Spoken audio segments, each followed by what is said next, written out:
having any ammo left in the barn when this one is over with. If there's going to be any movement in this debate, if there's going to be any movement in the polls, George Bush is going to have to cause it. Then I think, frankly, that the stakes are high enough that he'll try to cause it. Good evening. Welcome to this third and final debate among the three major candidates for President of the United States. Governor Bill Clinton, the Democratic nominee. President George Bush, the Republican nominee.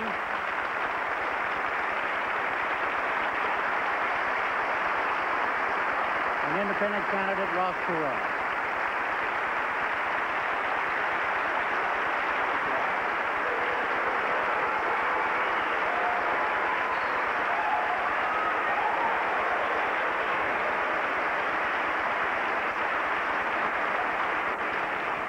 I am Jim Lehrer of the MacNeil-Lehrer NewsHour on PBS. I will be the moderator for this debate, which is being sponsored by the Commission on Presidential Debates.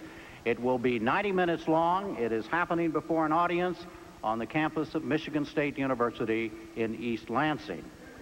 The format was conceived by and agreed to by representatives of the Bush and Clinton campaigns, and it is somewhat different than those used in the earlier debates. I will ask questions for the first half under rules that permit follow-ups. A panel of three other journalists will ask questions in the second half under rules that do not. As always, each candidate will have 2 minutes, up to 2 minutes, to make a closing statement. The order of those, as well as that for the formal questioning, were all determined by a drawing. Gentlemen, again, welcome, and again, good evening. It seems from what some of those voters said at your Richmond debate and from polling and other data that each of you, fairly or not, faces serious voter concerns about the underlying credibility and believability of what each of you says you would do as president in the next 4 years. Governor Clinton, in accordance with the draw, those concerns about you are first. You are promising to create jobs, reduce the deficit, reform the health care system, rebuild the infrastructure, guarantee college education for everyone who is qualified, among many other things, all with financial pain only for the very rich. Some people are having trouble, apparently, believing that is possible. Should they have that concern? No. There are many people who believe that the only way we can get this country turned around is to tax the middle class more and punish them more.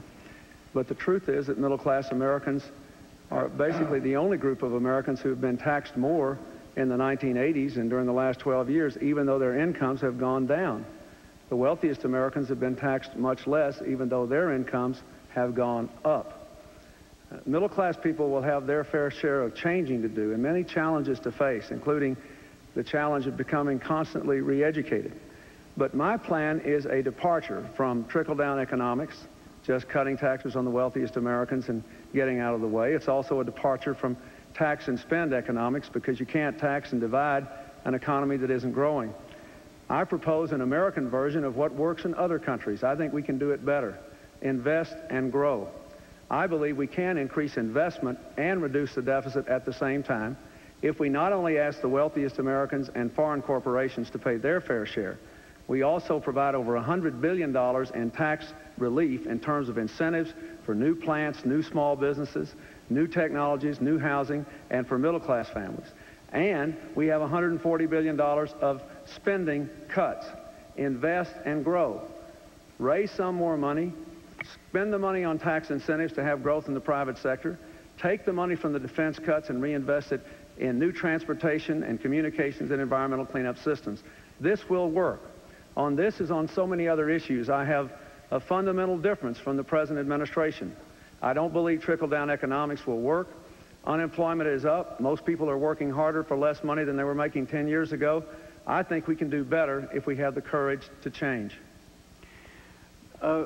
Mr. President, a response. I have 1 minute, just the ground rules here. Well, yeah, roughly 1 minute. We can loosen that up a little bit, but go ahead. He doesn't like trickle-down government, but I think he's talking about the Reagan-Bush years where we created 15 million jobs. The rich are paying a bigger percent of the total tax burden, and what I don't like is trickle-down government. And therein, I think Governor Clinton keeps talking about trickle down, and he's still talking about spending more and taxing more. Government, he says, invest government, grow government. Government doesn't create jobs. If they do, they're make-work jobs. It's the private sector that creates jobs. And yes, we've got too many taxes on the American people, and we're spending too much. And that's why I want to get the deficit down by controlling the growth of mandatory spending. It won't be painless. I think Mr. Perot put his finger on something there. It won't be painless, but we've got to get the job done, but not by raising taxes.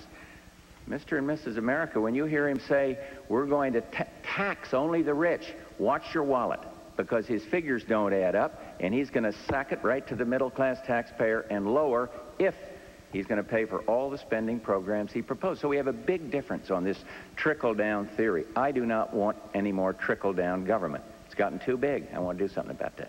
Mr. Perot, what do you think of the governor's approach, what he just laid out? The basic problem with it, it doesn't balance the budget.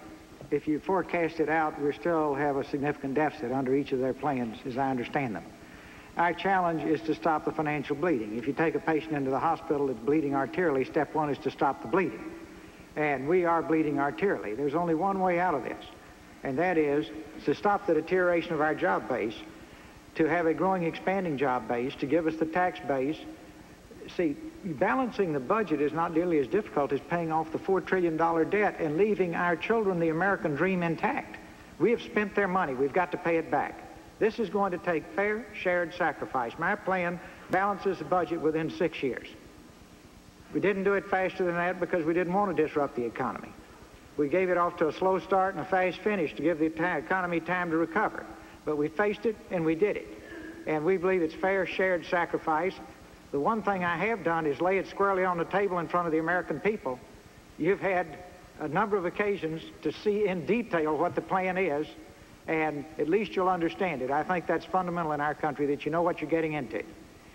Governor, the word pain, one of the other leadership things that's put on you is that you don't speak of pain, that you speak of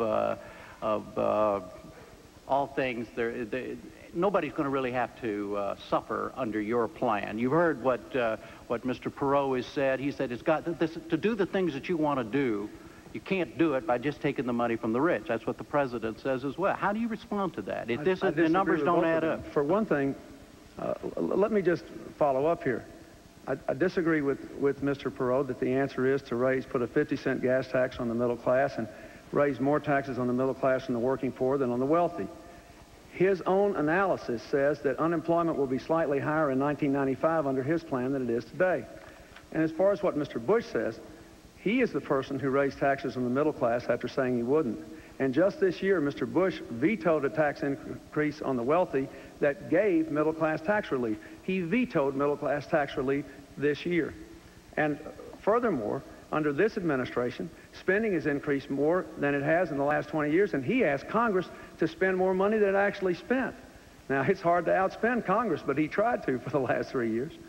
So my view is the middle class is the one, they've been suffering, Jim. Now, should people pay more for Medicare if they can? Yes. Should they pay more for Social Security if they're getting more out of it than they paid in? They're upper income people? Yes. But look what's happened to the middle class. Middle class Americans are working harder for less money than they were making 10 years ago, and they're paying higher taxes.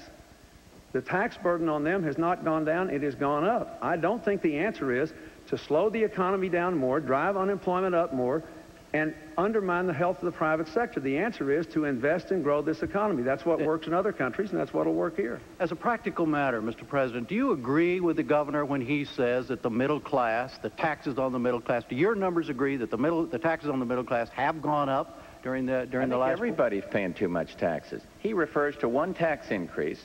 Let me remind you, it was a Democratic tax increase, and I didn't want to do it, and I went along with it.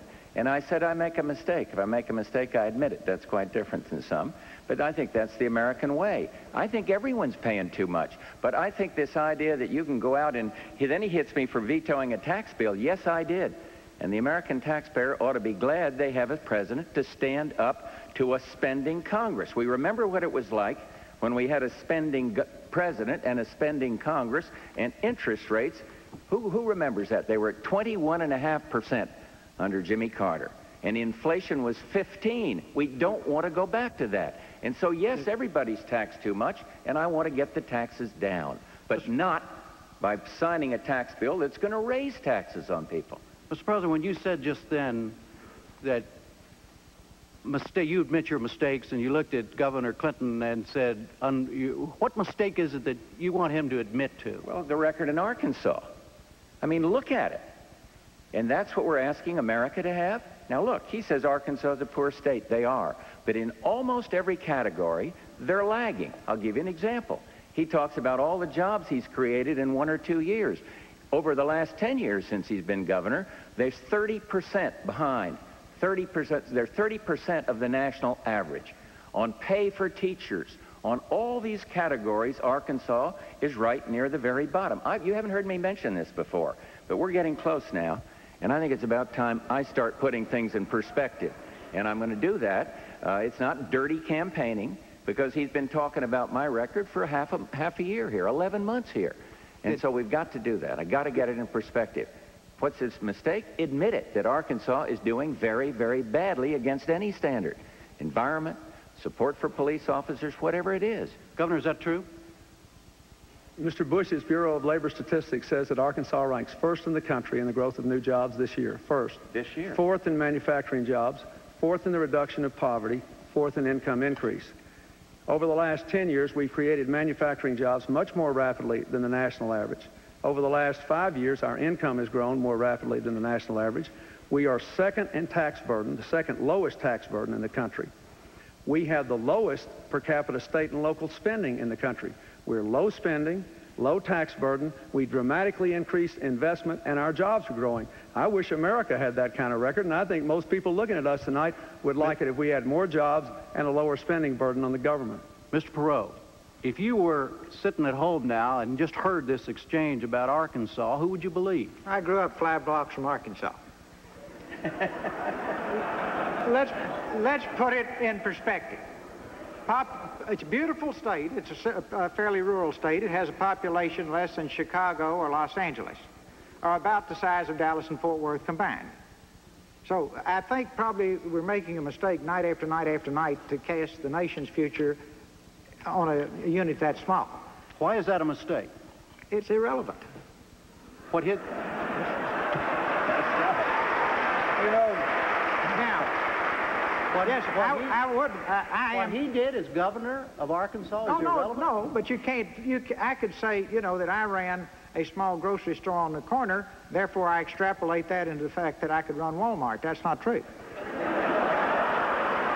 Mr. Perot. Governor? I carefully picked an Arkansas company, you notice there, Governor. All right. Governor? Mr. Perot, with all respect, I think it is highly relevant. And I think that a $4 billion budget with state and federal funds is not all that small. And I think the fact that I took a state that was one of the poorest states in the country and had been for 153 years and tried my best to modernize its economy and to make the kind of changes that have generated support from people like the presidents of Apple Computer and Hewlett-Packard and some of the biggest companies in this country, 24 retired generals and admirals and hundreds of business executives, are highly relevant. And, you know, I'm frankly amazed that since you grew up 5 blocks from there, you would think that what goes on in that state is irrelevant. I think it's been pretty impressive. It's not and the people who have jobs, and the people who have jobs and educations and opportunities that didn't have them 10 years ago don't think it's irrelevant at all. They think it's highly relevant, and they wish the rest of the country I don't have had a dog in this fight, but I'd like to get in on you think this. it's relevant? Governor Clinton has to operate under a balanced budget amendment. He has to do it. That is the law. I'd like to see a balanced budget amendment for America to protect the American taxpayers. And then that would discipline not only the executive branch, but the spending Congress. The Congress that's been in control of one party, his party, for 38 years. And we almost had it done. And that institution, the House of Representatives, everyone's yelling, clean house. One of the reasons is we almost had it done, and the Speaker, a very able, decent fellow, I might add, but he twisted the arms of some of the sponsors of that legislation, and had them change their vote. What's relevant here is that tool, that discipline that he has to live by in Arkansas, and I'd like it for the American people. I want the line item veto. I want to check off, so if the Congress can't do it, let people check off their income tax, 10% of it, to compel the government to cut spending. And if they can't do it, if the Congress can't do it, let them then have to do it across the board, what we call a sequester. That's the discipline we need, and I'm working for that, to protect the American taxpayer against the big spenders. Mr. President, let's move to some of the leadership concerns that have been voiced about you, and they relate to something you said in your closing statement in Richmond the other night about the president being the manager of crises. And that relates to an earlier criticism that you began to focus on the economy, on health care, on racial divisions in this country only after they became crises. Is that a fair criticism? Jim, I don't think that's a fair shot. I hear it echoed by political opponents, but I don't think it's fair. I think we've been fighting for day one to do something about the inner cities. I'm for enterprise zones. I have had it in every single proposal I've sent to the Congress. And now we hear a lot of talk, oh, well, we all want enterprise zones. And yet the House and the Senate can't send it down without loading it up with a lot of, these Christmas tree ornaments they put on the legislation. I don't think in racial harmony that I'm a laggard on that. I've been speaking out since day one.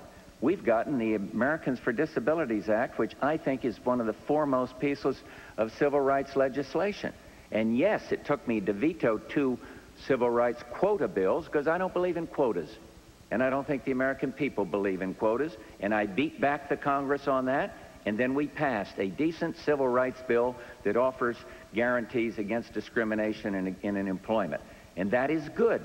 I've spoken out over and over again against anti-Semitism and racism, and I think my record as a member of Congress speaks for itself on that. What was the other part of it? Well, it's just that you've spoken to it. I mean, but the idea, not so much in specifics, but that it has to be a crisis before it gets your attention. I don't think that's true at all. I don't think that's true, but let others fire away on it. Do you think that's true, Mr. Perot? I'd like to just talk about issues, and so... you don't think this is an issue? No, well, no, but the point is, that's a subjective thing. Well, but the subjective thing is, when does President Bush react? And it would be very difficult for me to answer that in any short period of time. Well, then I'll phrase it differently then. He said the other night in his closing words in Richmond that one of the key things that he believes the American people should decide among the 3 of you is who they want in charge if this country gets to a crisis. Now, that's what he said, and the rap on the president is that it's only crisis time that he focuses on some of these things. Yeah. So my question to you, we're going to talk about you in a minute. No, my question to you... I thought you'd forgotten I was here. No. But my question to you is, so if you don't have nothing to say about it, fine. I'll go to Governor Clinton. But no, I will let the American people decide that. I would rather not critique the 2 candidates. All right. Governor, what do you think?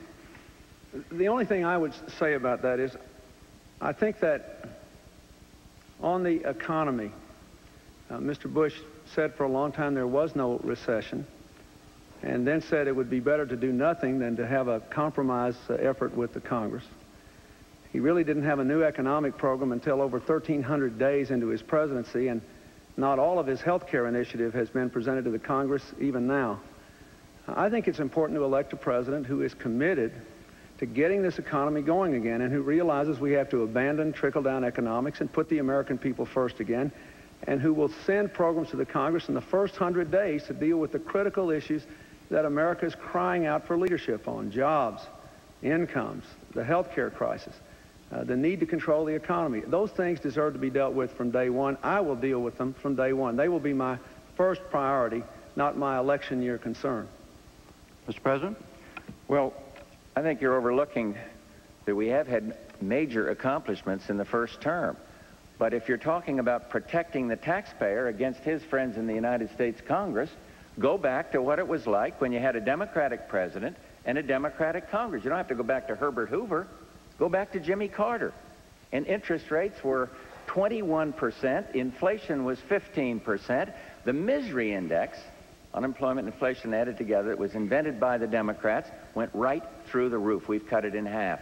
And all you hear about is how bad things are. You know, remember the question, are you better off? Well, is a home buyer better off who can refinance the home because interest rates are down? Is a senior citizen better off because inflation is not wiping out their family's savings? I think they are. Is the guy out of work better off? Of course he's not. But he's not going to be better off if we grow the government. If we invest, as Governor Clinton says, invest in more government. You got to free up the private sector. You got to let small business have more incentives. For 3 months, 3 quarters, I've been fighting, 3 quarters, been fighting to get the Congress to pass some incentives for small business. Capital gains, investment tax allowance, credit for first-time home buyers. And it's blocked by the Congress, and then if a little of it comes my way, they load it up with Christmas trees and tax increases. And I have to stand up and favor the taxpayer. I have to we have to talk about Ross Perot now, or he'll get me, I'm sure. Mr. Perot, on this issue that I have raised at the very beginning, we've been talking about, which is leadership as President of the United States, the concerns, my reading of at least, my concerns about you as expressed by folks in the polls and other places, it goes like this. You had a problem with General Motors. You took your $750 million and you left. You had a problem in the spring and summer about some personal hits that you took as a potential candidate for President of the United States, and you walked out. Does that say anything relevant to how you would function as President of the United States? I think the General Motors thing is very relevant.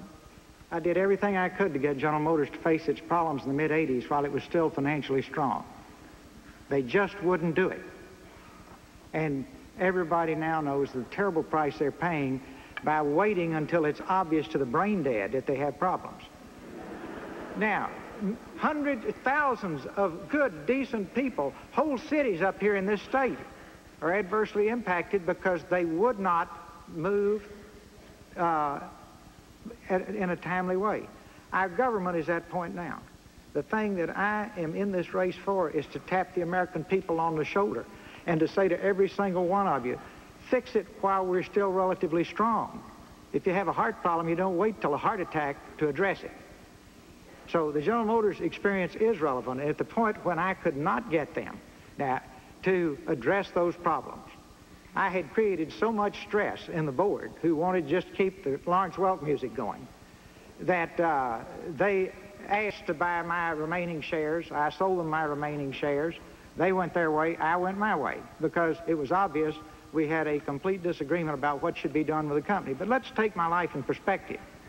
Again and again on complex, difficult tasks, I have stayed the course. When I was asked by our government to do the POW project, within a year, the Vietnamese had sent people into Canada to make arrangements to have me and my family killed. And I had 5 small children, and my family and I decided we would stay the course, and we lived with that problem for 3 years. Then I got into the Texans' War on Drug program, and the big-time drug dealers got all upset. Then when I had 2 people imprisoned in Iran, I could have left them there. I could have rationalized it. We went over, we got them out, we brought them back home. And since then, for years, I have lived with the burden of the Middle East, where it's eye for an eye and tooth for a tooth country, in terms of their unhappiness with the fact that I was successful in that effort. Again and again and again, in the middle of the night, at 2 or 3 o'clock in the morning, my government has called me to take extraordinary steps for Americans in distress. And again and again and again, I have responded. And I didn't wilt, and I didn't quit. Now, what happened in July? We've covered again and again and again. But I think in terms of the American people's concern about my commitment, I'm here tonight, folks. I never quit supporting you as you put me on the ballot in the other 26 states. And when you asked me to come back in, I came back in. And talk about not quitting. I'm spending my money on this campaign. The 2 parties are spending your money, taxpayer money. I put my wallet on the table for you and your children. Over $60 million at least will go into this campaign to leave the American dream to you and your children to get this country straightened out, because if anybody owes it to you, I do. I've lived the American dream. I'd like for your children to be able to live it too. Governor, do you have a response to the staying the course question about Mr. Perot? I don't have any criticism of Mr. Perot. I think what I'd like to talk about a minute is, since you asking the question, was the General Motors issue. I don't think there's any question that the automobile executives made some errors in the 1980s. But I also think we should look at how much productivity has increased lately, how much labor has done to increase productivity, and how much management has done. We're still losing a lot of auto jobs, in my judgment, because we don't have a national economic strategy that will build the industrial base of this country. Just today I met with the presidents and the vice presidents of the Willow Run Union here, near here. They both said they were Vietnam veterans supporting me because I had an economic program to put them back to work. We need an investment incentive to modernize plant and equipment. We've got to control the health care costs for those people, otherwise we can't keep the manufacturing jobs here. And we need a tough trade policy that is fair, that insists on open markets in return for open markets. We ought to have a strategy that will build the economic and industrial base. So I think Mr. Perot was right in questioning the management practices, but they didn't have much of a partner in government here as compared with the policies the Germans and the Japanese followed, and I believe we can do better. Well, that's one of the things I want to change. I know that we can grow manufacturing jobs. We did it in my state, and we can do it nationally. Mr. President, do you have a response To this? Yes. Well, I wondered when Governor Clinton was talking to the auto workers whether he talked about his and Senator Gore's favoring CAFE standards as a fuel efficiency standards of 40 miles per gallon. That would break the auto industry and throw a lot of people out of work. As regarding Mr. Perot, I take back something I said about him. I once said in a frivolous moment when he got out of the race, if he can't stand the heat, buy an air conditioning company. And I take it back because I think he said he made a mistake. And the thing I find is if I make a mistake, I admit it. I've never heard Governor Clinton make a mistake. But one mistake he's made is fuel efficiency standards at 40 to 45 miles per gallon will throw many auto workers out of work, and you can't have it both ways. There's a pattern here of appealing to the auto workers and then trying to appeal to the spotted owl crowd or the extremes in the environmental movement. You can't do it as president. You can't have a pattern of one side of the issue one day and another the next. So my argument is not with Ross Perot, it is more with Governor Clinton. Governor, what about that charge? Well, you want it both ways on this issue. Let's just talk about the CAFE standards. All right. That's the fuel efficiency standards. They're now 27.5 miles per gallon per automobile fleet. I never said, and I defy you to find where I said, I gave an extensive environmental speech in April, and I said that we ought to have a goal of raising the fuel efficiency standards to 40 miles a gallon. I think that should be a goal. I've never said we should write it into law if there is evidence that that goal cannot be achieved. The National Science Foundation did a study which said it would be difficult for us to reach fuel efficiency standards in excess of 37 miles per gallon by the year 2000. I think we should try to raise the fuel efficiency. And let me say this, I think we ought to have incentives to do it. I think we ought to push to do it. That doesn't mean we have to write it into the law. Look, I am a job creator, not a job destroyer. It is the Bush administration that has had no new jobs in the private sector in the last 4 years. In my state, we're leading the country in private sector job growth, but it is good for America to improve fuel efficiency. We also ought to convert more fuel vehicles to compressed natural gas. That's another way to improve the environment.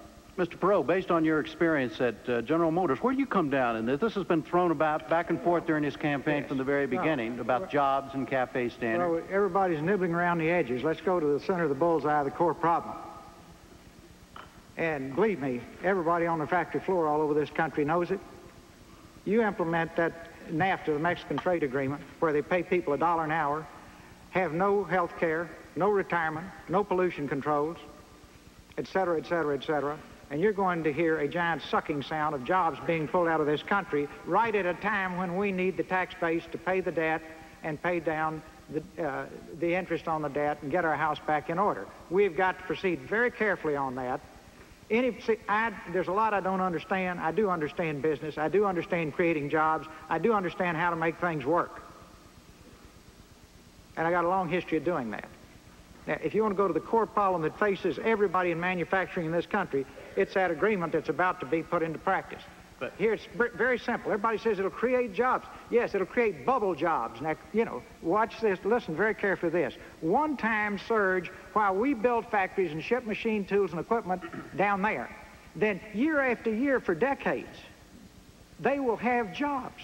And I finally thought I didn't understand it. Called all the experts, and they said, oh, it'll be disruptive for 12 to 15 years. We haven't got 12 days, folks. We cannot lose those jobs. They were eventually saying Mexican jobs will eventually come to 7.5 an hour. Ours will eventually go down to 7.5 an hour. Makes you feel real good to hear that, right? Let's think it through here. Let's be careful. I'm for free trade philosophically, but I have studied these trade agreements till the world has gone flat, and we don't have good trade agreements across the world. I hope we'll have a chance to get into that tonight, because I can get right to the center of the bullseye and tell you why we're losing whole industries in this country. Excuse me. Just for the record, though, Mr. Perot, I take it then for your answer, you do not have a position on whether or not enforcing the CAFE standards will cost jobs in the auto industry. No, it will cost jobs, but that's not, let me say this. I'd rather, if you gave me two bad choices, okay, I'd rather have some jobs left here than just see everything head south. See? So that means no, and, in other words, you agree with President Bush, is that right? No, I'm saying our principal need now is to stabilize the tax base, which is the job base, and create a growing dynamic base. Now, please, folks, if you don't hear anything else I say, remember where the millions of people at work are our tax base. One quick point. If you confiscate the Forbes 400 wealth, take it all, you cannot balance the budget this year.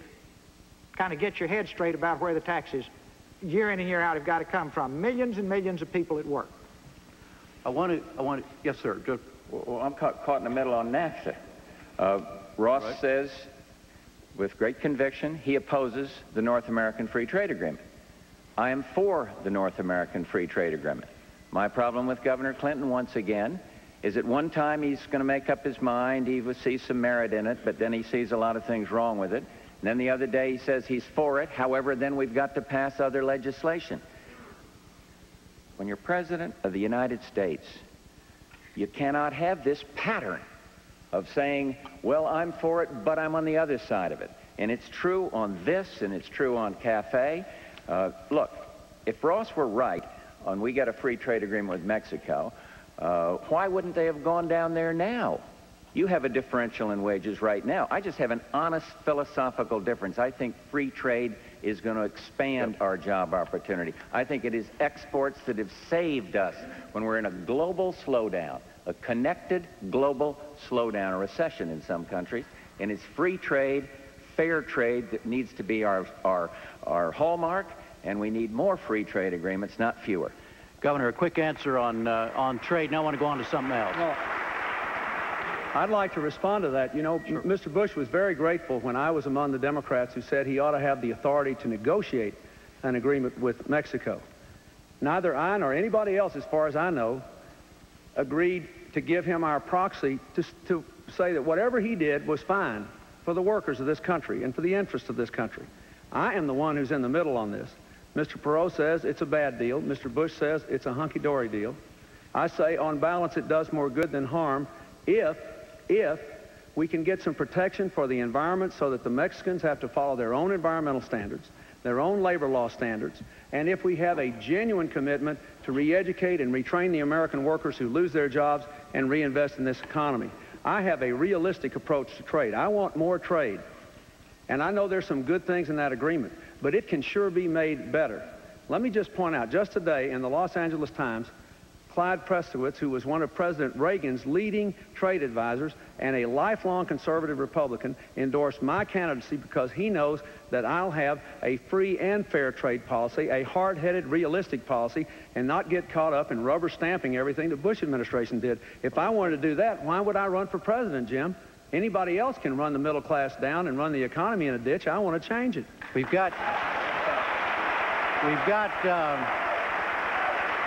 We've got about four. I think he made my case. On the one hand, it's a good deal, but on the other hand, I'd make it better. You can't do that as president. You can't do it on the war, where he says, well, I was with the minority, but I guess I would have voted with the majority.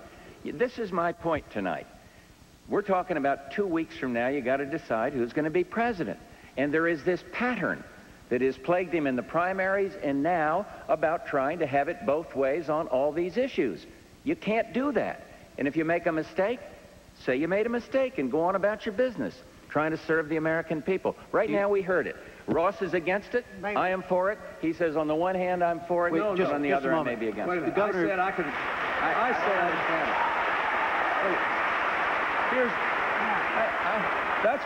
that's what's wrong with Mr. Bush. His whole deal is you got to be for it or against it. You can't make it better. I believe we can be better. I think the American people are sick and tired of either or solutions, people being pushed in the corner, polarized to extremes. I think they want somebody with common sense who can do what's best for the American people. And I'd be happy to discuss these other issues, but I can't believe he is accusing me of getting on both sides. He said trickle-down economics was voodoo economics. Now he's its biggest practitioner.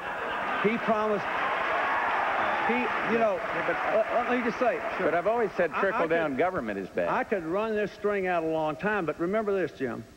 Those 209 Americans last Thursday night in Richmond told us they wanted us to stop talking about each other and start talking about Americans and their problems and their promise, and I think we ought to get back to that. I'll be glad to answer any question you have, but this election ought to be about the American people. Mr. Perot, you want to say? Is there an equal time rule here tonight? Yes. Or do you just keep lunging in at will? I thought we were going to have equal time, but maybe I just have to interrupt the other two. Is that the way it works this period? No, Mr. Perot, you're doing fine. Okay. Go ahead. Okay. Whatever you want to say it. Now that we've talked all around the problem about free trade, let's go again to the center of the bullseye.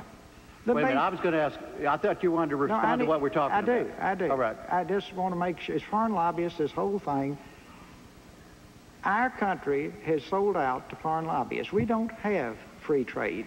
Both parties have foreign lobbyists on leaves in key roles in their campaigns. And if there's anything more unwise than that, I don't know what it is. Every debate I bring this up, nobody ever addresses it. I would like for them to look you in the eye and tell you why they have people representing foreign countries working on their campaigns. And, you know, you've seen the list, I've seen the list, we won't go into the names, but no wonder if I had those people around me all day, every day telling me it was fair and free, I might believe it. But if I look at the facts as a businessman, it's so tilted. The first thing you ought to do is just say, guys, if you like these deals so well, we'll give you the deal you gave us. Now, Japanese couldn't unload the cars in this country if they had the same restrictions we had, and on and on and on and on and on. I suggest to you that the core problem, one country spent $400 million lobbying in 1988, our country, and it goes on, and you look at a who's who in these campaigns around the two candidates, they're foreign lobbyists taking leaves. What do you think they're going to do when the campaign's over? Go back to work at $30,000 a month representing some other country. I don't believe that's in the American people's interest. I don't have a one of them, and I haven't taken a penny of foreign money, and I never will. Mr. President, how do you respond to that? Mr. Perot's made that charge several times. The fact that you have people working in your campaign who are paid foreign lobbyists. Most people that are lobbying the Congress. And I don't think there's anything wrong with an honest person who happens to represent an interest of another country for making his case. That's the American way. And what you're assuming is that makes the recipient of the lobbying corrupt or the lobbyist himself corrupt. I don't agree with that. But if I found somebody that had a conflict of interest that would try to illegally do something as a foreign registered lobby, the laws cover this.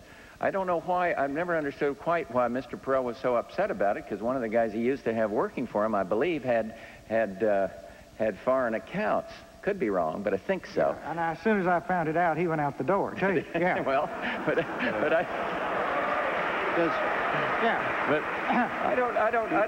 I think you got to look at the integrity and the honor of the people that are being lobbied and those that are lobbyists. The laws protect the American taxpayer in this regard. If the laws are violated, so much. But to suggest if somebody represents a foreign country on anything that makes them corrupt, or against the taxpayer, I don't agree with that. One quick relevant specific. We're getting ready to dismantle the airlines industry in our country, and none of you know it. And I doubt, in all candor, if the president knows it. But this deal that we're doing with BAC and US Air and KLM and Northwest, now guess who's on the president's campaign big time? A guy from Northwest. This deal is terribly destructive to the U.S. airline industry. One of the largest industries in the world is the travel and tourist business. We won't be making airplanes in this country 10 years from now if we let deals like this go through. If the press has any interest tonight, I'll detail it to you. I won't take 10 minutes tonight. All these things take a few minutes. But that's happening as we sit here today. We hammerlock the American companies, American Airlines, Delta, the last few great we have, because we're trying to do this deal with these two European companies. And never forget, they've got Airbus over there, and it's a government-owned, privately owned consortium across Europe. They're dying to get the commercial airline business. Japan is trying to get the commercial airline business. I don't think there are any villains inside government on this issue, but there sure are a lot of people who don't understand business, and maybe you need somebody up there who understands it picked. All right, Jim, we have to, Governor, I'm sorry, but that concludes my time with well. Boy, I had a great response to that. All right, go ahead, quickly. Just very briefly. Yeah. I think Ross is right, and that we do need some more restrictions on lobbyists. We ought to make them disclose the people they've given money to when they're testifying before congressional committees. We ought to close the lawyers' loophole. They ought to have to disclose when they're really lobbying. And we ought to limit that. We ought to have a much longer period of time, about 5 years, between the time when people can leave executive branch offices and then go out and start lobbying for foreign interest. I agree with that. We've wrecked the airline industry already because, well, there's all these leverage buyouts and all these terrible things that have happened to the airline industry. We're going to have a hard time rebuilding it. But the real thing we've got to have is a competitive economic strategy. Look what's happening to McDonnell Douglas. Even Boeing is losing market share because we let the Europeans spend $25 to $40 billion on Airbus without an appropriate competitive response. What I want America to do is to trade more, but to compete and win by investing in competitive ways. And we're in real trouble on that. I'm going to be in real trouble if I don't bring out... it's now time. I promise it's less than 10 seconds. Okay. I heard Governor Clinton congratulate us on one thing. First time he said something pleasant about this administration. Productivity in this country is up. It is way up. Productivity is up. And that's a good thing. There are many other good ones, but I was glad he acknowledged that. Thank you. Now we're going to move to the second half. We're going to move to the... I volunteered now and all. I mean, now, look, I'm just kind of a, cur dog here. I was put on the ballot by the people, not special interests. So I have to stand up for myself. And now, Jim, let me net it out. On the second debate, I offered, since both sides want the enterprise zones but can't get together, I said, I'll take a few days off, go to Washington, and hold hands with you, and we'll get it done. I'll take a few days off, hold hands with you, and get this airline thing straightened out, because that's important to this country. That's kind of pathetic I have to do it, and nobody's called me yet to come up, I might mention. All right. But if they do, it's easy to fix. If you all want the enterprise zones, why don't we pass the dang thing and do it, right? All right, now we're going to bring in 3 other journalists to ask questions. They are Susan Rook of CNN, Gene Gibbons of Reuters, and Helen Thomas of United Press International. You thought you'd never get in here, did you? Right. Good evening, gentlemen. Good evening, Right. Okay, we're going to continue on this subject of leadership, and the first question goes to Governor Clinton for a 2-minute answer. It will be asked by Helen Thomas. Helen? Governor Clinton, your credibility has come into question because of your different responses on the Vietnam draft. If you had it to do over again, would you put on the nation's uniform, and if elected, could you in good conscience send someone to war? If I had it to do over again, I might answer the questions a little better. I'd been in public life a long time, and no one had ever questioned my role, and so I was asked a lot of questions about things that happened a long time ago. I don't think I answered them as well as I could have. Going back 23 years, I don't know, Helen. I was opposed to the war. I couldn't help that. I felt very strongly about it, and I didn't want to go at the time. It's easy to say in retrospect I would have done something differently. President Lincoln opposed the war, and there were people who said maybe he shouldn't be president. But I think he made us a pretty good president in wartime. We've had a lot of other presidents who didn't wear their country's uniform, who had to order our young soldiers into battle, including President Wilson and President Roosevelt. The answer is I could do that. I wouldn't relish doing it, but I wouldn't shrink from it. I think that the president has to be prepared to use the power of the nation when our vital interests are threatened, when our treaty commitments are at stake, when we know that something has to be done that is in the national interest, and that is a part of being president. Could I do it? Yes, I could.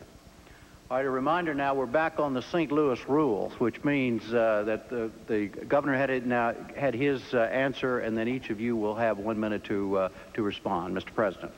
Well, I've expressed my heartfelt difference with Governor Clinton on organizing demonstrations while in a foreign land against your country when young ghetto kids have been drafted and are dying.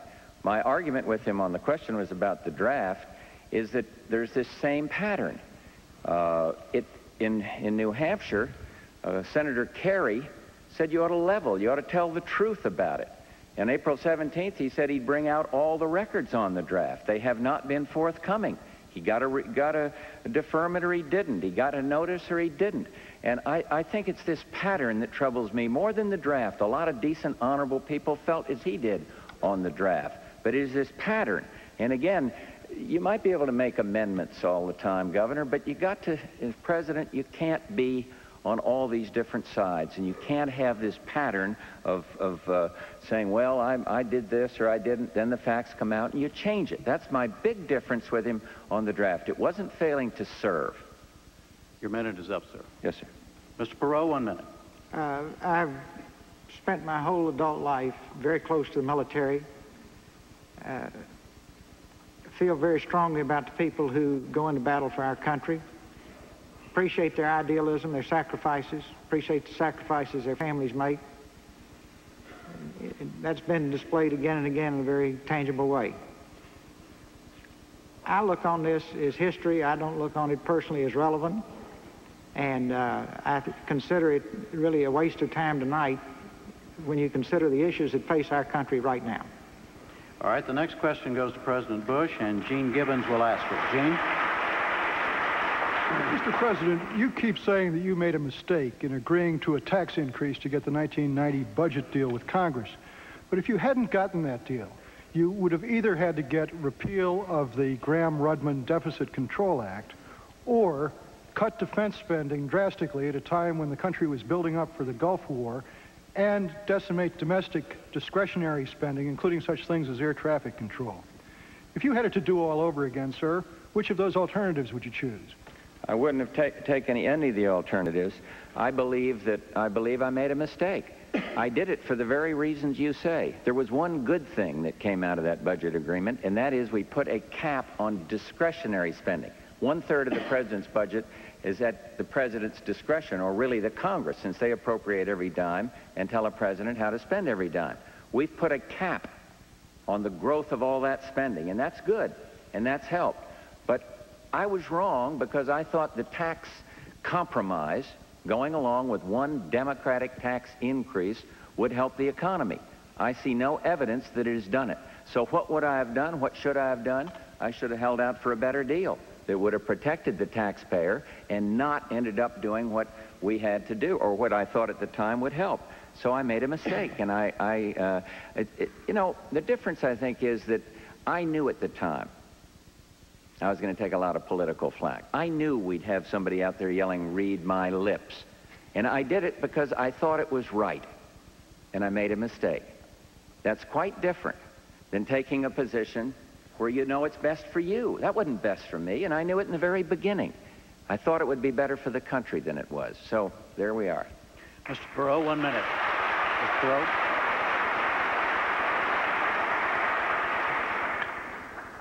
The 101 in leadership is to be accountable for what you do. Let's go back to the Tax and Budget Summit briefly. Nobody ever told the American people that we increased spending $1.83 for every dollar taxes raised. That's absolutely unconscionable. Both parties carry a huge blame for that on their shoulders. This was not a way to pay down the deficit. This was a trick on the American people. That's not leadership. Let's go back in terms of accepting responsibility for your actions. If you create Saddam Hussein over a 10-year period using billions of dollars of U.S. taxpayer money, step up to the plate and say, it was a mistake.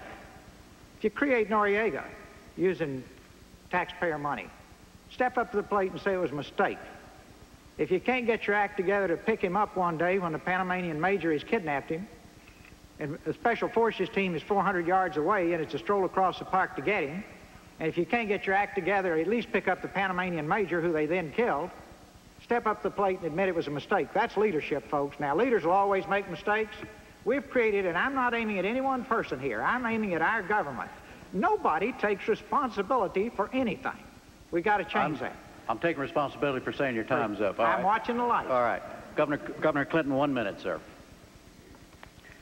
The mistake that was made was making the read my lips promise in the first place just to get elected, knowing what the size of the deficit was. Knowing what the size of the deficit was, knowing there was no plan to control health care costs, and knowing that we did not have a strategy to get real economic growth back into this economy. The choices were not good then. I think at the time the mistake that was made was signing off on the deal late on Saturday night, in the middle of the night. That's just what the president did when he vetoed the Family Leave Act. I think what he should have done is gone before the American people on the front end and said, listen, I made a commitment and it was wrong. I made a mistake because I couldn't have foreseen these circumstances, and this is the best deal we can work out at the time. He said it was in the public interest at the time, and most everybody who was involved in it, I guess, thought it was. The real mistake was the read my lips promise in the first place. You just can't promise something like that just to get elected if you know there's a good chance that circumstances may overtake you. All right, Mr. Perot, the question is for you. You have a 2-minute answer, and it will be asked by Susan Rook. Mr. Perot, you've talked about going to Washington to do what the people who run this country want you to do. But it is the president's duty to lead, and often lead alone. How can you lead if you are forever seeking consensus before you act? You're talking about two different subjects. In order to lead, you first have to use the White House as a bully pulpit and lead. Then you have to develop consensus or you can't get anything done, and that's where we are now. We can't get anything done. How do you get anything done? When you've got all of these political action committees, all of these thousands of registered lobbyists, 40,000 registered lobbyists, 23,000 special interest groups, and the list goes on and on and on, and the average citizen out here just working hard every day. You've got to go to the people. I just love the fact that everybody, particularly in the media, goes bonkers over the town hall. I guess it's because you will lose your right to tell them what to think. The point is, they'll get to decide what to think. Hey, you got something there. What you've been, I love the fact that people will listen to a guy with a bad accent and a poor presentation manner talking about flip charts for 30 minutes because they want the details. See, all the folks up there at the top said the attention span of the American people is no more than 5 minutes. They won't watch it. They're thirsty for it. You want to have a new program in this country. If you get grassroots America excited about it, and if they tap Congress on the shoulder and say, do it, Charlie, it'll happen. And that's a whole lot different from these fellows running up and down the halls, whispering in their ears now and promising campaign funds for the next election if they do it. Now, I think that's going back to where we started. That's having a government from the people. I think that's the essence of leadership, rather than cutting deals in dark rooms in Washington. Governor Clinton, 1 minute. Well, I believe in the town hall meetings. They started with my campaign in New Hampshire. And I think Ross Perot has done a good job in having them. And I, as you know, pushed for the debate to include the 209 American citizens who were part of it in Richmond a few days ago. I've done a lot of them, and I'll continue to do them as president. But I'd also like to point out that I haven't been part of what we're criticizing in Washington tonight. Of the three of us, I have balanced the government budget 12 times. I have offered and passed campaign finance reform, offered, pushed for, and passed in public referendum lobbyist restrictions, done the kinds of things you have to do to get legislators together, not only to establish consensus, but to challenge them to change. And in 12 years as governor, I guess I've taken on every interest group there was in my state at one time or another to fight for change. It can be done. That's why I tried to be so specific in this campaign to have a mandate, if elected, so that Congress will know what the American people have voted for. President Bush, 1 minute. I would like the record to show with the panelists that Ross Perot took the first shot at the press. My favorite bumper sticker, though, is annoy the media, re-elect President Bush. And I just had to work that in. Sorry, Helen. I'm going to pay for this later on. Look, you have to build a consensus, but in some things, Ross mentioned Saddam Hussein. Yes, we tried, and yes, we failed to bring him into the family of nations. He had the 4th largest army. But then when he moved against Kuwait, I said, this will not stand. And it's hard to build a consensus. We went to the UN. We made historic resolutions up there. The whole world was united. Our Congress was dragging its feet. Governor Clinton said, well, I might have been with the minority. Let sanctions work. But I guess I would have voted with the majority. A president can't do that. Sometimes he has to act. And in this case, I'm glad we did, because if we'd have let sanctions work and had tried to build a consensus on that, Saddam Hussein today would be in Saudi Arabia, controlling the world's oil supply, and he would be there with maybe with a nuclear weapon. We busted the 4th largest army, and we did it through leadership. All right, we're going to go on to another subject now, and the subject is priorities. And the first question goes to you, President Bush, and Susan will ask it. President Bush, gentlemen, I acknowledge that all of you have women and ethnic minorities working for you and working with you. But when we look at the circle of the key people closest to you, your inner circle of advisors, we see white men only.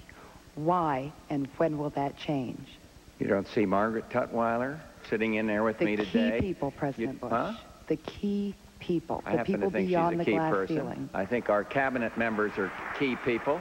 I think the woman that works with me, Rosa Mary, is about as tough as a boot out there and makes some discipline and protects the taxpayer. Look at our cabinet. You talk about somebody strong. Look at Carla Hills. Look at Lynn Martin, who's fighting against this glass ceiling and doing a first-class job on it. Look at our Surgeon General, Dr. Novella. You can look all around and you'll see first-class, strong women. Jim Baker's a man. Yeah, I agree. I plead guilty to that. But look around, look who's around with him there. I mean, this is a little defensive on your part, Susan, to be honest with you. We've got a very good record appointing women to high positions and positions of trust. And I'm not defensive at all about it. What we got to do is keep working, as the Labor Department is doing a first-class job on, to break down discrimination, to break down the glass ceiling. And I am not apologetic at all about our record with women. We've got, I think, you know, you think about women in government, I think about women in business. Why not try to help them with my small business program to build some incentives into the system? I think we're making a progress here. You got a lot of women running for office. As I said the other night, I hope a lot of them lose because they're liberal Democrats and we don't need more of them in the Senate or more of them in the House. But nevertheless, they're out there, and we got some very good Republican women running. So we're making dramatic progress. Mr. Perot, 1 minute. Well, I've come from the computer business, and everybody knows the women are more talented than the men. So we have a long history of having a lot of talented women. One of our first officers was a woman.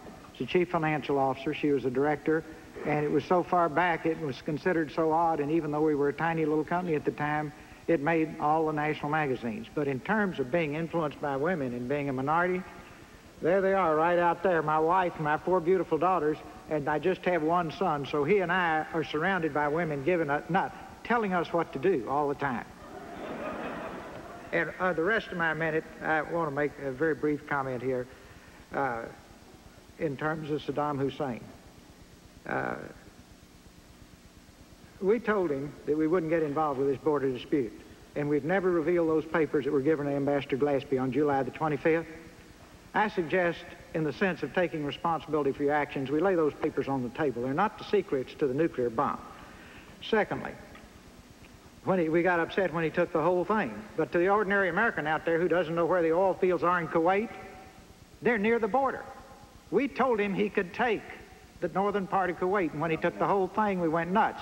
And if we didn't tell him that, why won't we even let the Senate Foreign Relations Committee and the Senate Intelligence Committee see the written instructions for Ambassador reply Glaspi. on that. That's All right, that gets to the national honor. We did not say to Saddam Hussein, Ross, you can take the northern part of Kuwait. Well, that where are is the papers? absolutely absurd. Where are the Glaspi has papers? testified, and Glaspi's papers have been presented to the United States Senate.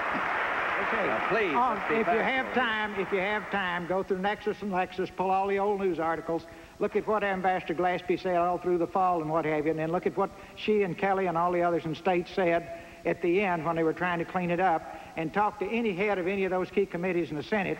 They will not let them see the written instructions given to Ambassador Glaspi, and I suggest that in a free society owned by the people, the American people ought to know what we told Ambassador Glaspi to tell Saddam Hussein, because we spent a lot of money and risked lives and lost lives in that effort and did not accomplish most of our objectives. We got Kuwait back to the emir, but he's still got his nuclear, his chemical, his bacteriological, and he's still over there, right?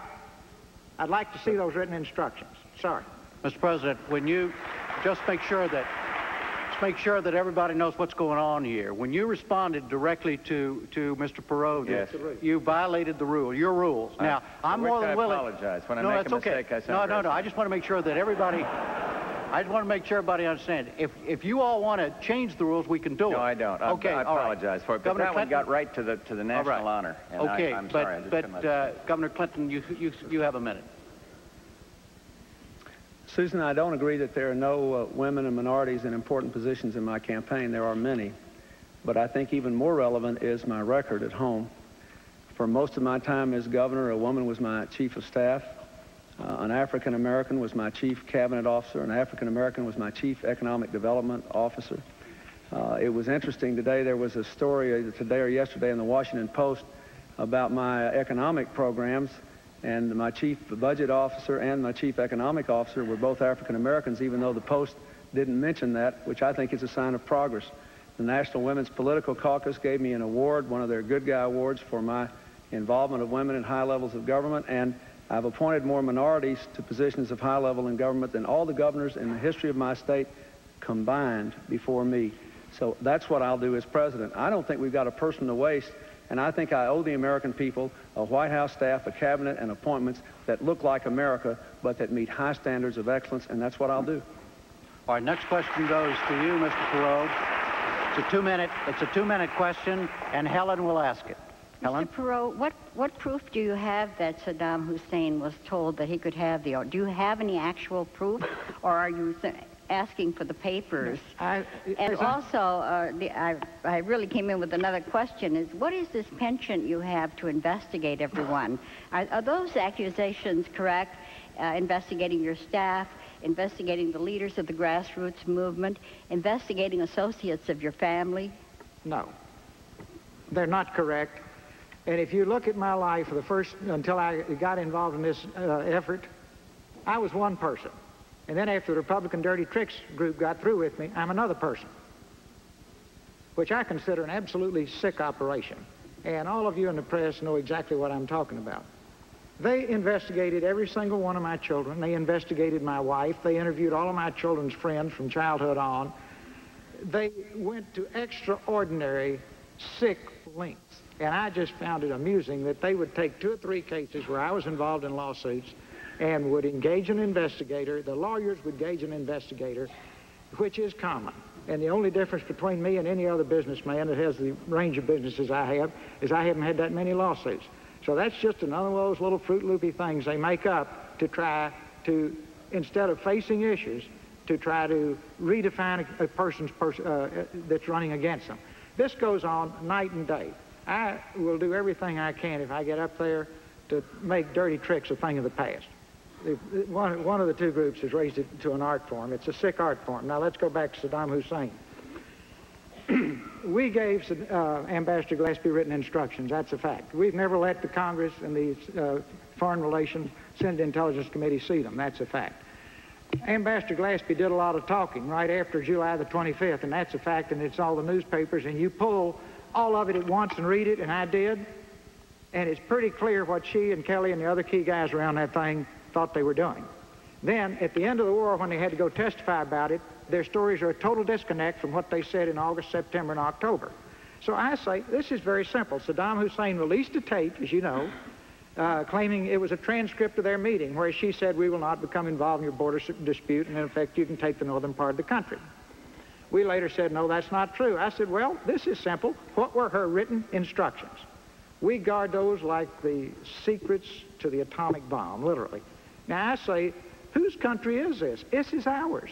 Who will get hurt if we lay those papers on the table? The worst thing is, it's a mistake. Nobody did any of this with evil intent. I just object to the fact that we cover up and hide things, whether it's Iran-Contra, Iraq-Gate, or you name it. It's a steady stream. Right. Governor Clinton, you have 1 minute. Let's take Mr. Bush for the moment at his word. He's right. We don't have any evidence, at least, that our government did tell Saddam Hussein he could have that part of Kuwait. And let's give him the credit he deserves for organizing Operation Desert Storm and Desert Shield. It was a remarkable event. But let's look at where I think the real mistake was made. In 1988, when the war between Iraq and Iran ended, we knew Saddam Hussein was a tyrant. We had dealt with him because he was against Iran. The enemy of my enemy maybe is my friend. All right, the war's over. We know he's dropping mustard gas on his own people. We know he's threatened to incinerate half of Israel. Several government departments, had information that he was converting our aid to military purposes and trying to develop weapons of mass destruction. But in late '89, the president signed a secret policy saying we were going to continue to try to improve relations with him. And we sent him some sort of communication on the eve of his invasion of Kuwait that we still wanted better relations. So I think what was wrong, I give credit where credit is due, but the responsibility was in coddling Saddam Hussein when there was no reason to do it, and when people at high levels in our government knew he was trying to do things that were outrageous. Mr. President, you have a minute. I'm sorry. Well, it's awful easy when you're dealing with 90/90 hindsight. We did try to bring Saddam Hussein into the family of nations. He did have the 4th largest army. All our Arab allies out there thought we ought to do just exactly that. And when he crossed the line, I stood up and looked into the camera and I said, this aggression will not stand. And we formed a historic coalition and we brought him down. And we destroyed the 4th army, largest army. And the battlefield was searched and there wasn't one single iota of evidence that any U.S. weapons were on that battlefield. And the nuclear capability has been searched by the United Nations, and there hasn't been one single scintilla of evidence that there's any U.S. technology involved in it. And what you're seeing on all this Iraq gate is a bunch of people who were wrong on the war trying to cover their necks here and try to do a little revisionism. And I cannot let that stand because it isn't true.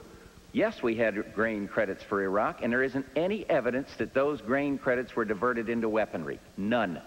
None whatsoever. And so I just have to say, it's fine. You can't say there, Governor Clinton, and say, well, I think I've supported the minority, let sanctions work, or wish that it'd go away, but I would have voted with the majority. Come on, that's not leadership. All right, the next question goes to Governor Clinton, and Gene Gibbons will ask it. Gene? Governor, an important aspect of leadership is, of course, anticipating problems. During the 1988 campaign, there was little or no mention of the savings and loan crisis that has cost the American people billions and billions of dollars. Now there are rumblings that a commercial bank crisis is on the horizon. Is there such a problem, sir? If so, how bad is it, and what will it cost to clean it up? Gene, there is a problem in the sense that there are some problem banks, and on December 19th, new regulations will go into effect, which will, in effect, give the government the responsibility to close some banks that are not technically insolvent, but that are plainly in trouble. On the other hand, I don't think that we have any reason to believe that the dimensions of this crisis are anywhere near as great as the savings and loan crisis. The mistake that both parties made in Washington with the S&L business was deregulating them without proper capital requirements, proper oversight and regulation, proper training of the executives. Many people predicted what happened, and it was a disaster. The banking system in this country is fundamentally sound with some weak banks. I think that our goal ought to be, first of all, not to politicize it, not to frighten people. Secondly, to say that we have to enforce the law in 2 ways. We don't want to overreact, as the federal regulators have, in my judgment, on good banks so that they've created credit crunches that have made our recession worse in the last couple of years, but we do want to act prudently with the banks that are in trouble. We also want to say that insofar as is humanly possible, the banking industry itself should pay for the cost of any bank failures. The taxpayers should not, and that will be my policy. And I believe we have a good balanced approach. We can get the good banks loaning money again in the credit crunch, have proper regulation on the ones that are in trouble, and not overreact. It is a serious problem, but I don't see it as the kind of terrible, terrible problem that the S&L problem was. President Bush, 1 minute. Well, I don't believe it would be appropriate for a president to suggest that the banking system is not sound. It is sound. There's some problem banks out there. But what we need is financial reform. We need some real financial reform, banking reform legislation. And I have proposed that, and when I am reelected, I believe one of the first things ought to be to press a new Congress, not beholden to the old ways, to pass financial reform legislation that modernizes the banking system, doesn't put a lot of inhibitions on it, and protects the depositors but through keeping the FDIC sound. But I think that I just was watching some of the proceedings of the American Bankers Association, and I think the general feeling is most of the banks are sound. Certainly there's no comparison here between what happened to the S&Ls and where the banks stand right now, in my view. Mr. Perot, 1 minute. Well, nobody's gotten into the real issue yet on the savings and loan. Again, nobody's got a business background, I guess. The whole problem came up in 1984. The President of the United States was told officially it was a $20 billion problem. These crooks, now Willie Sutton would have gone to own a savings and loan rather than rob banks, because he robbed banks because that's where the money is. Owning a saving loan is where the money was. Now, in 1984, they were told, I believe the vice president was in charge of deregulation. Nobody touched that tar baby till the day after election in 1988, because they were flooding both parties with crooked PAC money. And it was, in many cases, stolen PAC money. Now, you and I never got a ride on a lot of these yachts and fancy things it bought, but you and I are paying for it. And they buried it till right after the election. Now, if you believe the Washington Post and you believe this extensive study that's been done, and I'm reading it, right after Election Day this year, they're going to hit us with 100 banks. It'll be a $100 billion problem. Now, if that's true, just tell me now. Yeah, I'm grown up. I can deal with it. I'll pay my share. But just tell me now. Don't bury it until after the election twice. I say that to both political parties. The people deserve that, since we have to pick up the tab. You got the PAC money. We'll pay the tab. Just tell us. All right, Mr. Perot, the next question, we're going into a new round here on a category just called differences, and the question goes to you, Mr. Perot, and Gene will ask it. Gene? Mr. Perot, aside from the deficit, what government policy or policies do you really want to do something about? What really sticks in your craw about conditions in this country, beside the deficit, that you would want to fix as president? The debt and the deficit. Well, if you watched my television show the other night, you saw it. And if you watch it Thursday, Friday, Saturday this week, you'll get more. So, a shameless plug there, Mr. President. But, in a nutshell, we've got to reform our government or we won't get anything done. We have a government that doesn't work. All these specific examples I'm giving tonight, if you had a business like that, they'd be leading you away and boarding up the doors. We have a government that doesn't work. It's supposed to come from the people. It comes at the people. The people need to take their government back. You've got to reform Congress. They've got to be servants of the people again. You've got to reform the White House. We've got to turn this thing around. And it's a long list of specific items. And I've covered it again and again in print and on television. But very specifically, the key thing is to turn the government back to the people and take it away from the special interests and have people go to Washington to serve. Who can give themselves a 23% pay raise anywhere in the world except Congress? Who would have 1,200 airplanes worth $2 billion a year just to fly around in? I don't have a free reserve parking place at National Airport. Why should my servants? I don't have an indoor gymnasium and an indoor tennis court, an indoor every other thing they can think of. I don't have a place where I can go make free TV to send to my constituents to try to brainwash them to elect me the next time. And I'm paying for all that for those guys. I'm going to be running an ad pretty soon that shows they promised us they were going to hold the line on spending at Tax and Budget Summit. And I'm going to show how much they have increased this little stuff they do for themselves. And it is silly putty, folks, and the American people have had enough of it. Step one, if I get up there, we're going to clean that up. You say, how can I get Congress to do that? I'll have millions of people at my shoulder to shoulder with me, and we will see it done warp speed, because it's wrong. It's just, we've turned the country upside down. Governor Clinton, you have 1 minute. Governor? I would just point out on the point Mr. Perot made, I agree that we need to cut spending in Congress. I've called for a 25% reduction in congressional staffs and expenditures. But the White House staff increased its expenditures by considerably more than Congress has in the last 4 years under the Bush administration.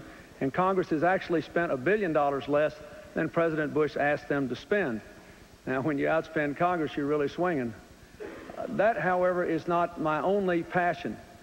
The real problem in this country is that most people are working hard and falling further behind. My passion is to pass a jobs program and get incomes up with an investment incentive program to grow jobs in the private sector, to waste less public money and invest more, to control health care costs and provide for affordable health care for all Americans, and to make sure we've got the best trained workforce in the world. That is my passion. We've got to get this country growing again and this economy strong again, or we can't bring down the deficit. Economic growth is the key to the future of this country. President Bush, 1 minute. On government reform? Sir? Government reform? Yes, yeah. Exactly. To respond to what the subject that Mr. Perot mentioned. How about this for government reform policy? Reduce the White House staff by a third after or at the same time that Congress does the same thing for their staff. Term limits for members of the United States Congress. Give the government back to the people. Let's do it that way. The president has term limits. Let's limit some of these guys sitting out here tonight. Term limits. And then how about a balanced budget amendment to the Constitution? 43 more than that states have it, I believe. Let's try that. And you want to do something about all this extra spending that concerns Mr. Perot and me? Okay, how about a line item veto? 43 governors have that. And give it to the president. And if the Congress isn't big enough to do it, let the president have a shot at this excess spending. A line item veto, that means you can take a line and cut out some of the pork out of a meaningful bill. Governor Clinton keeps hitting me on vetoing legislation. Well, that's the only protection the taxpayer has against some of these reckless pork programs up there. And I'd rather be able to just line it right out of there and get on about passing some good stuff, but leave out the garbage. All right. Line item veto. There's a good reform program for you. All right. Next question goes to Governor Clinton. You have 2 minutes, Governor, and Susan will ask it. Governor Clinton, you said that you will raise taxes on the rich, people with incomes of $200,000 a year or higher. A lot of people are saying that you will have to go lower than that, much lower. Will you make a pledge tonight below which an income level that you will not go below? I'm looking for numbers, sir, not just a concept. My plan, you can read my plan. My plan says that we want to raise marginal incomes on family incomes above $200,000 from 31 to 36%. That we want to ask foreign corporations simply to pay the same percentage of taxes on their income that American corporations pay in America. That we want to use that money to provide over $100 billion in tax cuts for investment in new plant and equipment, for small business, for new technologies, and for middle-class tax relief. Now, I will tell you this, I will not raise taxes on the middle class to pay for these programs. If the money does not come in there to pay for these programs, we will cut other government spending or we will slow down the phase-in of the programs. I am not going to raise taxes on the middle class to pay for these programs.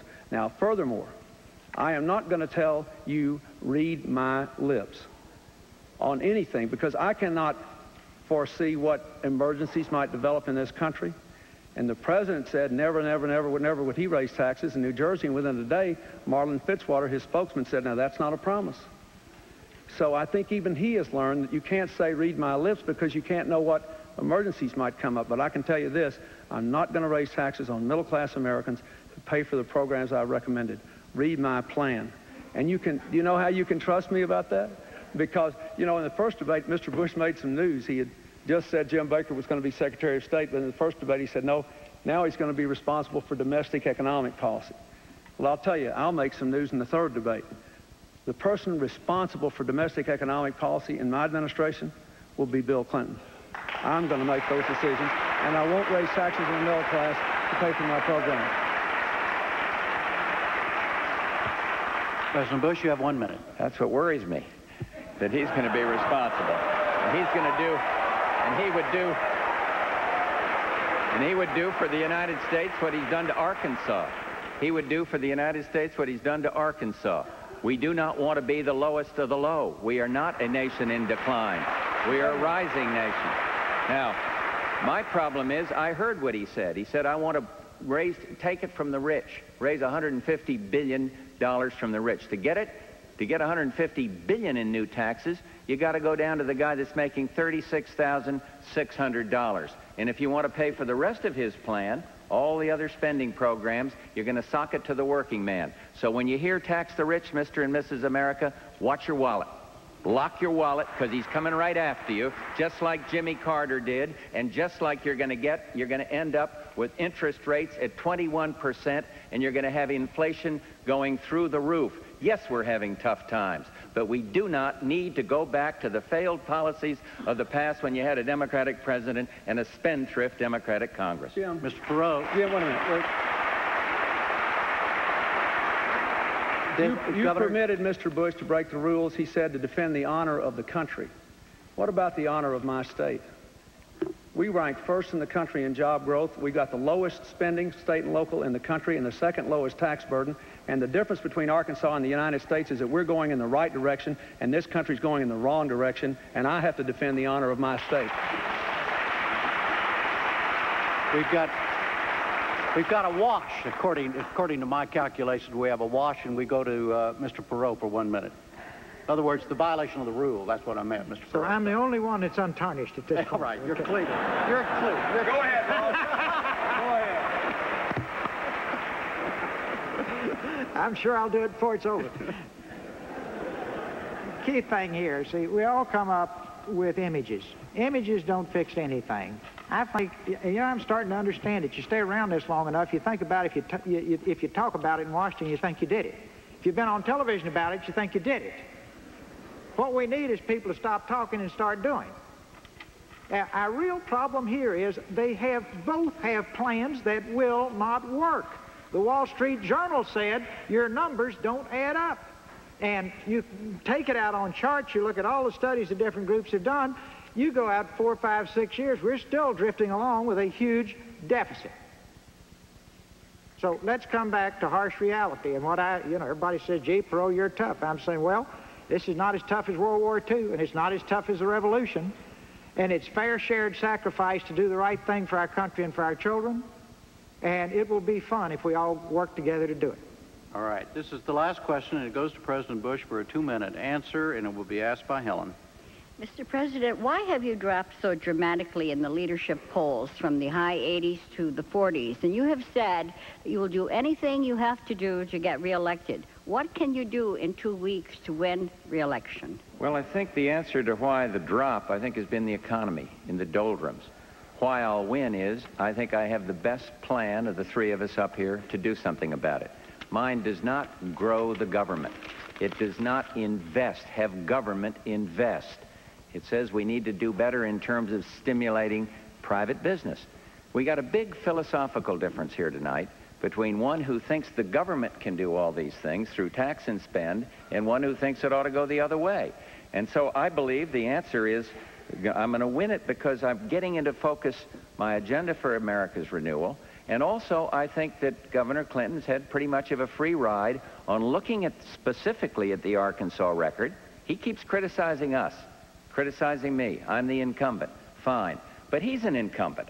And we've got to look at all the facts. They're almost at the bottom on every single category. We can't do that to the American people. And then, Helen, I really believe where people are going to ask this question about trust, because I do think there's a pattern by Governor Clinton of saying one thing to please one group and then trying to please another group. And I think that pattern is a dangerous thing to suggest would work for the Oval Office. It doesn't work that way when you're president. Truman is right. The buck stops there. And you have to make decisions even when it's against your own interests. And I've done that. It's against my political interest to say, go ahead and go along with the tax increase, but I did what I thought was right at the time. So I think people are going to be looking for trust and experience. And then I mentioned it the other night, I think if there's a crisis, people are going to say, well, George Bush has taken us through some tough crises, and we trust him to do that. And so I'll make the appeal on a wide array of issues. I got a philosophical difference. I got to watch the clock here. I don't think we're a declining nation. The whole world has had economic problems. We're doing better than a lot of the countries in the world, and we're going to lead the way out of this economic recession across this world and economic slowdown here at home. Mr. Perot, I think I'll win. Mr. Perot, you have, sorry, excuse me, sir. Mr. Perot, you have 1 minute. I'm the last one, right? No, Governor Clinton has a minute after you. Then we have the closing I have statement. 1 minute after you. Right. I'm totally focused on the fact that we may have bank failures, and nobody answered it. I'm totally focused on the fact that we are still evading the issue of the Glaspie papers. I'm totally focused on the fact that we still could have enterprise zones according to both parties, but we don't. So I'm still focused on gridlock, I guess. And I'm also focused on the fact that isn't it a paradox that we have the highest productivity in our workforce in the industrialized world, and at the same time have the largest trade deficit, and at the same time rank behind 9 other nations in what we pay our most productive people in the world, and we're losing whole industries overseas. Now, can't somebody agree with me that the government is breaking businesses' legs with these trade agreements? They're breaking businesses' legs in a number of different ways. We have an adversarial relationship that's destroying jobs and sending them overseas while we have the finest workers in the world. Keep in mind, the factory worker has nothing to do with anything except putting it together on the factory floor. It's our obligation to make sure that we give him the finest products in the world to put together, and we don't break his legs in the process. Governor Clinton, 1 minute. I really can't believe Mr. Bush is still trying to make trust an issue after read my lips and 15 million new jobs and embracing what he called voodoo economics and embracing an export enhancement program for farmers he threatened to veto, and going all around the country giving out money in programs that he once opposed. But the main thing is, he still didn't get it from what he said the other night to that fine woman on our program, that the 209 people in Richmond, they don't want us talking about each other. They want us to talk about the problems of this country. I don't think he'll be reelected because trickle-down economics is a failure, and he's offering more of it. And what he's saying about my program is just not true. Look at the Republicans that have endorsed me, high-tech executives in Northern California. Look at the 24 generals and admirals retired have endorsed me, including the deputy commander of Desert Storm. Look at Sarah Brady, Jim Brady's wife, President Reagan's press secretary, who endorsed me because he knuckled under to the NRA and wouldn't fight for the Brady bill. We've got a broad-based coalition that goes beyond party because I am going to change this country and make it better with the help of the American people. All right, now that was the final question and an answer, and we now go to the closing statements. First, I'd like to thank the Commission and my opponents for participating in these debates and making them possible. I think the real winners of the debates were the American people. I was especially moved in Richmond a few days ago when 209 of our fellow citizens got to ask us questions. They went a long way toward reclaiming this election for the American people and taking their country back. I want to say, since this is the last time I'll be on a platform with my opponents, that even though I disagree with Mr. Perot on how fast we can reduce the deficit and how much we can increase taxes on the middle class, I really respect what he's done in this campaign to bring the issue of deficit reduction to our attention. I'd like to say to Mr. Bush, even though I've got profound differences with him, I do honor his service to our country. I appreciate his efforts, and I wish him well. I just believe it's time to change. I offer a new approach. It's not trickle-down economics. It's been tried for 12 years, and it's failed. More people are working harder for less, 100,000 people a month losing their health insurance, unemployment going up, our economy slowing down. We can do better. And it's not tax and spend economics. It's invest and grow, put our people first, control health care costs and provide basic health care to all Americans, have an education system second to none, and revitalize the private economy. That is my commitment to you. It is the kind of change that can open up a whole new world of opportunities to America as we enter the last decade of this century and move toward the 21st century. I want a country where people who work hard and play by the rules are rewarded, not punished. I want a country where people are coming together across the lines of race and region and income. I know we can do better. It won't take miracles, and it won't happen overnight, but we can do much, much better if we have the courage to change. Thank you very much.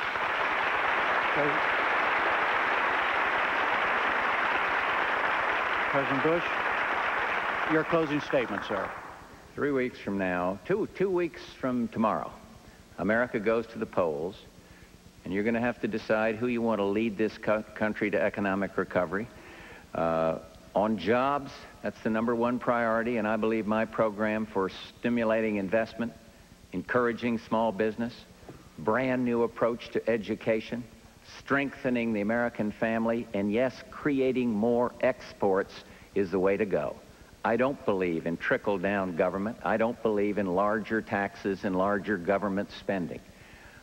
On foreign affairs, some think it's irrelevant. I believe it's not. We're living in an interconnected world. The whole world is having economic difficulties. The U.S. is doing better than a lot, but we've got to do even better. And if a crisis comes up, I ask, who has the judgment and the experience and, yes, the character to make the right decision?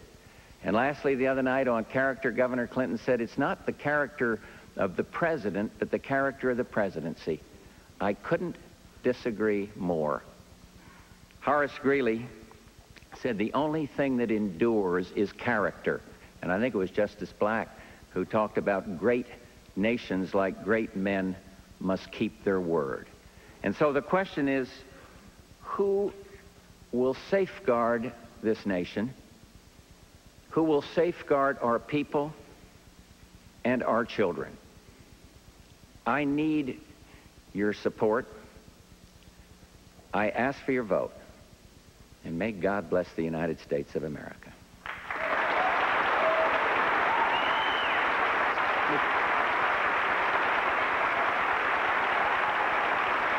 Mr. Perot? Mr. Perot, your closing statement.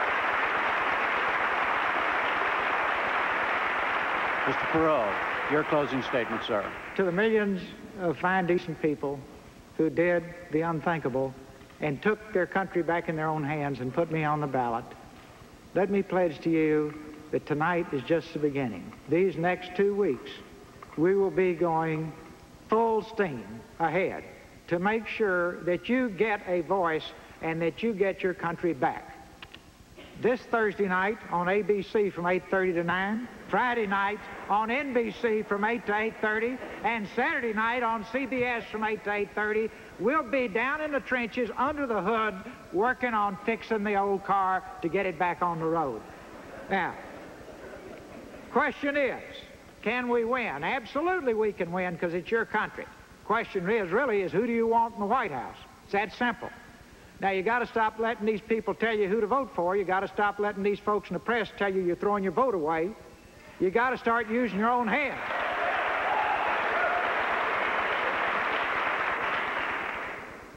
Then the question is, can we govern?